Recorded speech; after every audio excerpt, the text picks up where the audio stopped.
তার হয় ভগবান তার বাড়ি খায়। আগে দেওয়াটা শিখতে হবে। দেখো শ্রীধর কিছু করে আনেনি, ভগবানের লালসা ওর হাতে খাবে। তা শ্রীধরকে বলছে কি রে, সবাই কত কি খাবার এনেছে, তুই আনিসনি? হে গৌরহরি, তুমি বোধহয় জানো না আমি যে তোমাকে দেব, আমার ঘরে তো কিছু নাই, ভালো করে তুমি জানো। যেই না শ্রীধর ওই পুটলিটা লোকাচ্ছে, ভগবান তো জানে কিছু তো আছে। শ্রীধর কি লুকাচ্ছ? না প্রভু কিছু নয়, এ তো আমি নবদ্বীপ থেকে পুটলিটা এনেছি, এতে কিছু নেই। আবার মিথ্যা কথা বলে। শ্রীধর এই জগতে সবাই মিথ্যাবাদী, কিন্তু আমি ভাবি নাই তুমি আমার চরণের দাস হয়ে তুমি মিথ্যাবাদী হবে। প্রভু জগতে সবাই মিথ্যাবাদী, হ্যাঁ সবাই মিথ্যাবাদী। সবাই বলেছিল আমরা পৃথিবীতে গিয়ে কৃষ্ণ দাস হব, কিন্তু সবাই হয়ে গেল মায়ার দাস। ছেলে আমার, মেয়ে আমার, জায়গায় আমার, জমি আমার, বৈভব আমার, বিষয় আমার, সব আমার আমার, কিন্তু এরা কোনদিন বলেনি দয়া একবার পার করে দাও। ওই ভবের ঘাটে গিয়ে আমরা কাউকে চিনিব না, শুধু তোমার চরণ ভজন করব বলে এলো। আমি যার জন্য ওদের কথা রাখতে ধরায় পাঠালাম, বলি ওরা হয়তো কথা রাখবে, কিন্তু রাখলো না। সিধা সবাই মিথ্যাবাদী হয়ে গেল, সবাই মায়ামোহ জর্জরিত হয়ে আছে, ভুলে গেছে কৃষ্ণ দাসের কথা। আর শ্রীধর তুমিও মিথ্যাবাদী? না প্রভু আমি মিথ্যাবাদী নয়। তাহলে দেখি কি এনেছো। ভগবানের জোর করে শ্রীধরের পুটলিটা কেড়ে নিয়েছে, আর কেড়ে নিয়ে দেখছে ভগবানের সব থেকে প্রিয় খাবার মোচা। কি গো সনন্ধরি বলে যাই, যদি কেউ পারেন একটু করে দেবে। ওই মোচার ঘন্ট খেতে খুব ভালোবাসে আমার প্রভু। আজকের মোচাটা দেখে বলছে সে কি শ্রীধর, আমি তো এইটা খেতে ভালোবাসি, দেখো এত ব্যঞ্জন আছে, এত মিষ্টি মিষ্টান্ন আছে, তার ভিতরে দেখো এটা আমার কেউ করে দেয়। তাই শোনো শ্রীধর, আমি তোমার হাতের রান্না খেয়ে তবে বৃন্দাবন যাব। প্রভু আমি তো রান্না করে আনবার সময় পাইনি, তাতে কি হয়েছে, এখানেই তুমি করবে। কারণ আমি যতক্ষণ না তোমার হাতের এই মোচা রান্না খাচ্ছি ততক্ষণ আমি বৃন্দাবন যাব না। আমি তাই গৌর প্রেমানন্দে শ্রীধর ছুটে গিয়ে মহাপ্রভুর চরণে আছা রেখে বললে, দয়াবান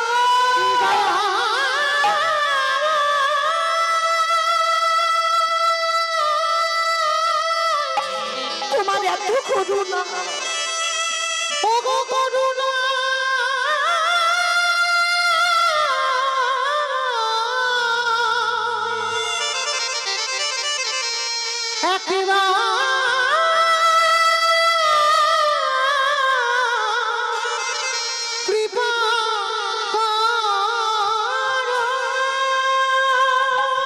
যেই না নয়ন জলে কাঁপছে।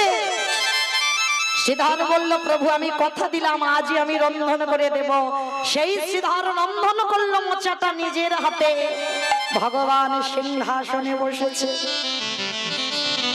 আরে শ্রীধর ওই মোচা রন্ধন করি দেখবেন মা, রন্ধন করে প্রভুকে দেবেন, তার স্বাদ আলাদা। আর ওতে যখন একটা তুলসী পত্র দেবে সঙ্গে সঙ্গে বদলে যায়। নিরামিষ রন্ধন করবে সেটা পাবেন আলাদা স্বাদ, আর ওতে যখন একটু তুলসী পত্র দিয়ে আমার প্রভুকে নিবেদন করবে সঙ্গে সঙ্গে একই রান্না দুটো পাশে পাশে রেখে সেবা করবেন, দুটো স্বাদ বদলে যায়। কেন? ভগবানকে যতদিন না কিছু দাও ওটা প্রসাদী হয় না, ওটা প্রসাদী হয়, আর ওটা যখন ভক্ত উচ্ছিষ্ট করে হয়ে যায় মহাপ্রসাদ। এইবারে নিবেদন করেছে, আর যেই না নিবেদন করেছে প্রভু শ্রীধরকে বুকে ধরে বলল, শ্রীধরে রে, তোর মতো করে কেউ যদি প্রেম ভক্তি দিয়ে আমায় কেউ দিতে পারে, আমি ভগবানে হয়ে কি করি জানিস? এই পৃথিবীর যে প্রান্তে আমি থাকি না কেন, আমি ভক্তের দাদি দারে দয়াল ছোটে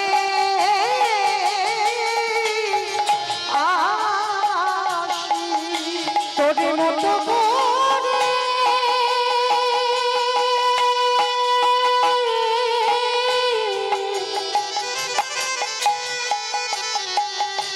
তোর মতো করে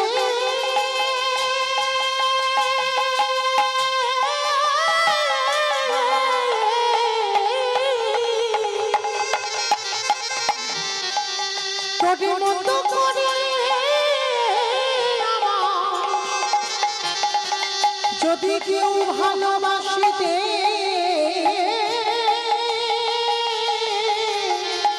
পারে সেই ভক্তের ডাকে আমি দয়ার ছুটি ভগবান করুণা সিন্ধু তাকে যদি একবার কেউ একটু মন প্রাণ দিয়ে ভালোবাসে ভগবান বললেন সারা জীবন আমি তার দরজায় বাঁধা হয়ে থাকি। আমি ভালোবাসার কাঙাল, আমি প্রেমের কাঙাল, শুধু ভালোবাসতে জানি না তাই ভগবান আমাদের ডাকে সাড়া দেয় না। কারণ আমরাও যদি বাবা মাগুলো ভালো হই তাহলে আমাদের ঘরেও প্রহ্লাদের জন্ম হবে, আমাদের ঘরেও ধ্রুবের জন্ম হবে। কারণ আমরা মাগুলো ভালো নয় বলে আমাদের সন্তানগুলো ঠিক ভালো হয় না। তবে এই যে আজকের দিন বাবা, দিনটা কি দিন জানো তো? কালকে তো দোল পূর্ণিমা আমরা জানি, আজকের পূর্ণিমা হয়তো লেগেছে, কিন্তু আজকে তিথিটা কি তিথি? চাঁচর, তাই তো? আজকে চাঁচর তো জানি না আপনাদের এখানে হয় কিনা, তবে বাবা অনেক জায়গা হয়। চাঁচরের দিনে একটু খড়ের ভুড় করে জ্বালাতে হয়, সেখানে ঠাকুর মশাই গিয়ে পূজা করে। আর পূজা করে কেন? গ্রামে যদি কোনো অশুভ শক্তি থাকে এই চাঁচরের দিনে বাবা খড় জ্বালিয়ে পুড়িয়ে যদি ওটাকে পূজা করা যায় তাহলে নাকি গ্রামে যত অশুভ শক্তি থাকে সেই অশুভ শক্তি নাকি নষ্ট হয়ে যায়। অনেক জায়গা নিয়ম আছে, 24 পরগনা একটু কম, তবে মেদিনীপুরের দিকে বেশি, বাইরের দিকে বেশি হয়। এই আজকের দিনে বাবা বিশাল বড় একটা অনুষ্ঠান হয় চাঁচরের দিনে।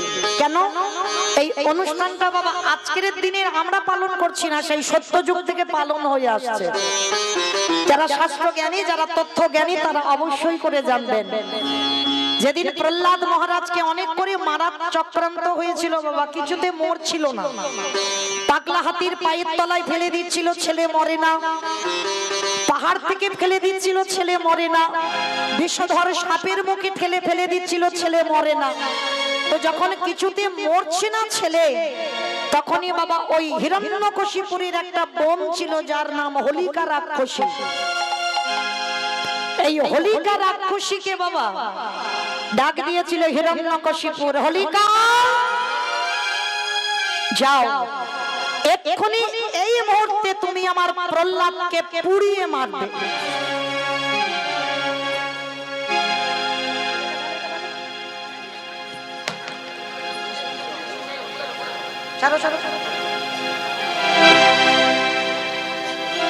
এই মুহূর্তে ওকে পুড়িয়ে মারবে। আর শোনো, যদি আমার প্রহ্লাদকে পুড়িয়ে মারতে না পারো তাহলে আমি তোমাকে ওই আগুনে পুড়িয়ে মারবো। যতই হোক বা মায়ের মতো তো পিসিমা। ওই হোলিকা রাক্ষসী কেঁদে বলে উঠেছিল, না দাদা আমি কোনো মতেই পারবো না আমার ওই ছোট্ট প্রহ্লাদকে আগুনে পুড়িয়ে মারতে। শোন হোলিকা, যদি তুই পুড়িয়ে না মারিস তো তাহলে আমি তোকে আগুনে পুড়িয়ে মারবো। হোলিকা রাক্ষসী দাঁড়িয়ে দাঁড়িয়ে কেঁদেছিল, দয়াময় যতই হোক প্রহ্লাদ তো আমাকে পিসিমা বলে ডাকে, আর ও যদি আগুনে পুড়ে যায় আমি মা হয়ে সামনে কি করে দাঁড়িয়ে দর্শন করব। হোলিকা রাক্ষসী কাঁদছে দাঁড়িয়ে দাঁড়িয়ে। ছোট্ট 5 বছরের প্রহ্লাদ ছুটে এসেছে, ছুটে এসে পিসিমার গলাটা জড়িয়ে ধরে বলছে, ও পিসি, পিসি কি হয়েছে পিসি, তুমি কাঁদছো কেন? খোকা রে, তোর বাবা আমার উপরে আদেশ দিয়েছে তোকে আজকের আগুনে পুড়িয়ে মারতে হবে। পিসি, তো এই জন্য তুমি কাঁদছো? তুমি কেঁদো না পিসি, না আমি তৈরি হয়ে আছি। আমার বাবা আমাকে কত রকম করে মারতে চাইলো, কখনো পাগলা হাতির পায়ের তলায় দিল, কখনো আমার মার হাত হাত থেকে আমি বিষের নাড়ু খেলাম, কখনো বিষধর সাপের মুখে ফেলে দিল, কখনো পাহাড় থেকে ফেলে দিল, আমি মরি না। পিসি আমি বলছি আমার কিছু হবে না, তুমি আমাকে পুড়িয়ে দাও। না না খোকা না, ও কথা বলিস না, আমি তোকে পুড়াতে পারবো না। পিসি তুমি যদি আমাকে না পোড়াও তাহলে আমার বাবা যে তোমাকে পুড়িয়ে দেবে। হোলিকা কাঁপছে দাঁড়িয়ে দাঁড়িয়ে, জ্বলন্ত আগুনটা খড়ের ভুর করে জ্বালানো হয়ে গেছে। হিরণ্যকশিপুর আদেশ দিয়েছে প্রহ্লাদকে পুড়িয়ে মারতে হবে। আগুনটা দাউ দাউ করে জ্বলছে, আর হোলিকা প্রহ্লাদকে জড়িয়ে ধরে আছে। যাস না বাবা, যাস না ওই আগুনে, ওই আগুনে গেলে তুই তো পুড়ে মরে যাবি। ও পিসি দেখো না আমার কিছু হবে না, আমার সঙ্গে তো আমার হরিবন্ধু আছে। কত বিশ্বাস দেখে ওই ছোট্ট প্রহ্লাদ কারোর কথা না শুনে বাবা, যেই না ওই জ্বলন্ত আগুনটা দাউ দাউ করে জ্বলছে, আর প্রহ্লাদ কিছু না বলে ছুটতে ছুটতে গিয়ে একেবারে জ্বলন্ত আগুনে ঝাঁপ দিয়েছে। আগুন দাউ দাউ, আগুনটা দাউ দাউ করে যখন জ্বলছে, আর ওই আগুনের মাঝখানে যখন প্রহ্লাদ দাঁড়িয়ে আছে, আর প্রহ্লাদ দাঁড়িয়ে দাঁড়িয়ে বাবা দর্শন করছে, হোলিকা রাক্ষসী কাঁপছে, আর প্রহ্লাদের সর্বশরীরটা আশেপাশে আগুন, কিন্তু প্রহ্লাদের গায়ে একটাও আগুন লাগছে না। আর হোলিকা রাক্ষসী দেখছে প্রহ্লাদ আগুনে জ্বলছে। দেখি আমি মা হয়ে দাঁড়িয়ে আছি আর আমার প্রহ্লাদ পুড়ে যাচ্ছে। প্রহ্লাদকে বাঁচাবার জন্য হোলিকা ছুটে গিয়ে প্রহ্লাদকে জড়িয়ে ধরছে। আর যখনই প্রহ্লাদকে জড়িয়ে ধরলো, ওই প্রহ্লাদের সর্বদেহটা বাবা আগুন না লেগে হোলিকা রাক্ষসীর দেহেতে আগুন লেগে গেল। হোলিকা রাক্ষসী দাউ দাউ করে জ্বলছে, কিন্তু প্রহ্লাদের শরীরে একটাও আগুন লাগছে না। প্রহ্লাদ দাঁড়িয়ে দাঁড়িয়ে কাঁদছে, দয়াময় এটা তুমি কি করলে? তুমি না ভক্ত বাৎসল্য ভগবান, আমার পিসি আমাকে বাঁচাতে এসেছে, আর আমাকে বাঁচাতে এসে আমার পিসি পুড়ে যাচ্ছে, তুমি কি দেখতে পাচ্ছ না? এদিকে হোলিকা রাক্ষসী পুড়ছে, আর ওদিকে ভগবান মুচকে মুচকে হাসছে। প্রহ্লাদ কাঁদছে, প্রভু তুমি এটা কেন করলে? আমার জন্য আমার পিসিকে কেন মেরে দিলে? দেখো আমার পিসি কেমন আগুনে জ্বলছে, ছটফট করছে, তুমি কিছু তো করো। তুমি যদি মনে করো আমার পিসিমাকে বাঁচাতে পারো, বাঁচিয়ে দাও না প্রভু। ভগবান হাসছে। ছোট্ট প্রহ্লাদ ছুটে গেছে ভগবানের চরণে, বাঁচাও না প্রভু আমার পিসিকে। ভগবান হাসছে আর বলছে, প্রহ্লাদ আমি যদি তোর পিসিকে আজকের বাঁচিয়ে দিই, তাহলে তোর বাবা কি তোর পিসিকে ছাড়বে? তোর বাবাই তো তোর পিসিকে পুড়িয়ে মেরে দেবে। তাই শোন, আজকের তোর পিসি তোর মতো ভক্তকে পরশ করে প্রাণ হারালো। প্রভু আমার পিসিকে তুমি কৃপা করবে না? করব বলেই তো আজকে তোর মতো ভক্তের পরশে মেরে দিলাম। ভগবান বললেন, যারা যারা আমায় শত্রুতা করে তাদেরকে আমি কোনোদিন চরণ ছাড়া করি না, আর যারা যারা আমায় ভক্তি ভরে ডাকে তাদেরকে আমি আমার হৃদয়ে জায়গা দিই, আর যারা শত্রুতা করে ডাকে তাদের আমি চরণ ছাড়া জীবনে করি না। তো তোর পিসি তো আমায় শত্রুতা করে ভালোবেসেছে, তার জন্য তোর পিসিকে আমার চরণ ছাড়া করলে হবে না। আমি আশীর্বাদ দিলাম তোর পিসি উদ্ধার হবে। তোর পিসির নাম অনুসারে কালকের দিনটার নাম হবে হোলি। আসন আজকের এই যে দিনে তোর পিসি আগুনে পুড়ে দেহ রাখলো, আজকে থেকে জগৎ সংসারী যদি কোনো ভক্ত আজকের দিনটাকে স্মরণ করে ঘরের ভুর করে ভগবানকে স্মরণ করে যদি আগুন জ্বালিয়ে দেয়, গ্রামে যদি কোনো অশুভ শক্তি থাকে সেই অশুভ শক্তি নাকি ওই আগুনে পুড়ে বিনষ্ট হয়ে যায়। তাই গৌর প্রমাণ। ওই ওই জন্য আজকের এই চাঁচড়ির দিনে হোলিকা রাক্ষসী দেহ রেখেছিল, মারা গেল। আর হোলিকার নাম অনুসরণ করে কালকের আমরা ভক্তরা সবাই নামটাকে অনেকেই উচ্চারণ করব হোলি। আর এই ভক্তরা সাধুগুরু বৈষ্ণবরা যখন জিহ্বাতে হোলি নামটা উচ্চারণ করবে তখনই বৈকুণ্ঠপতি নারায়ণ আশীর্বাদ দিয়েছিল, সাধুগুরু বৈষ্ণব যখন ওই নাম উচ্চারণ করবে তোর পিসিমা এই নরক যন্ত্রণা থেকে উদ্ধার পেয়ে যাবে। তাই গৌর প্রমাণ। তাহলে মায়েরা হেলায় হোক অবহেলায় হোক, যদি তারে ডাকার মতো ঠিক ঠিক ডাকতে পারো, যদি তোমার হৃদয়ে আকুলতা থাকে, ভগবানের পাবার জন্য যদি তোমার আকুলতা থাকে, তাহলে অবশ্যই তোমার কৃপা হবেই হবে। আজ ডাকার মতো ডাকলে তাদের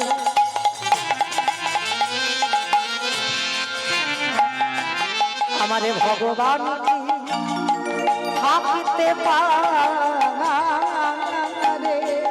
আগে ডাকার মতো ডাকলে তাদের আমার ভগবান থাকিতে পারে।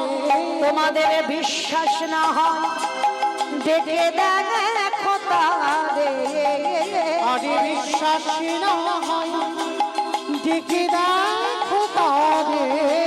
তোমাদের বিশ্বাস না হয় দেখে দেখো তারে, তোমাদের বিশ্বাস না হয় দেখে দেখো তারে। আজ ডাকার মতো ডাকলে তাদের আমার ভগবান কি থাকিতে পারে, ডাকার মতো ডাকলে তাদের। তাহলে প্রকৃত ডাকটা যেন বাবা তোমায় সেই ডাক হয়। এই কথা বলতে গিয়ে বাবা মনে পড়ে গেল, জানো এক ভক্ত ছিল, ওই ভক্তটার নাম ছিল জগন্নাথ। খুব ভালো করে মন দিয়ে শুনবেন বাবা, ভক্তটির নাম ছিল জগন্নাথ। আর ওই জগন্নাথ ভগবান বিশ্বাস ছিল না, ভগবানকে কোনোদিন ভালোবাসতো না। তাহলে ভালোবাসতো কাকে? তার বউ ছিল, যার নাম ছিল কিশোরী। তার বউয়ের নাম ছিল কিশোরী।